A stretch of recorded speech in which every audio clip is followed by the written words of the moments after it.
TNPSC தேர்விற்கு Thiruvika பற்றிய குறிப்புகள்.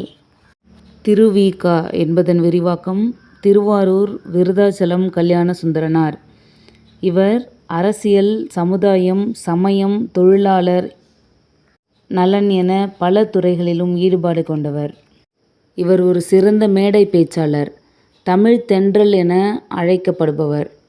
தமிழ் காவியங்களை படியுங்கள், இன்பம் நுகருங்கள் என்று கூறியவர் திருவிக. இவர் பிறந்த ஆண்டு 1883. இவர் தம் தந்தையிடம் தொடக்க கல்வி பயின்றார். இவர் வெஸ்லி பள்ளியில் படித்தபோது நா. கதிரவேல் என்பவரிடம் தமிழ் படித்தார். மயிலை தணிகாசலம் என்பவரிடம் தமிழோடு சைவ நூல்களையும் பயின்றார்.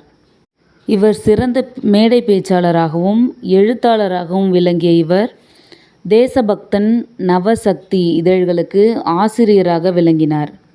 தமிழ் கவிஞர்களில் அரசியல் இயக்கங்களில் அதிகமான ஈடுபாடு கொண்டவர். இவர் தொழிற்சங்கத்தை தோற்றுவித்து தொழிலாளர்களின் உரிமைக்கும் முன்னேற்றத்திற்கும் பாடுபட்டவர். சென்னையில் உள்ள ராயப்பேட்டை வெஸ்லி கல்லூரியில் தலைமை தமிழாசிரியராக இருந்தார். இலக்கிய பயிற்சியும் இசைப்பயிற்சியும் பெற்றவர்.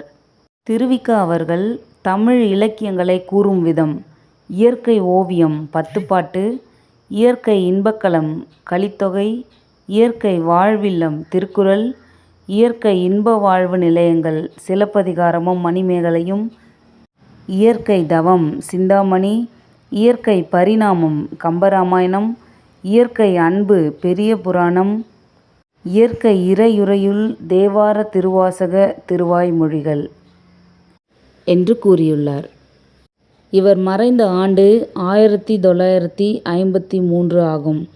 திருவிக இயற்றிய நூல்கள்: மனித வாழ்க்கையும் காந்தியடிகளும், பெண்ணின் பெருமை, தமிழ்ச்சோலை, பொதுமை வேட்டல், முருகன் அல்லது அழகு, இளமை விருந்து என பல நூல்களை எழுதியுள்ளார்.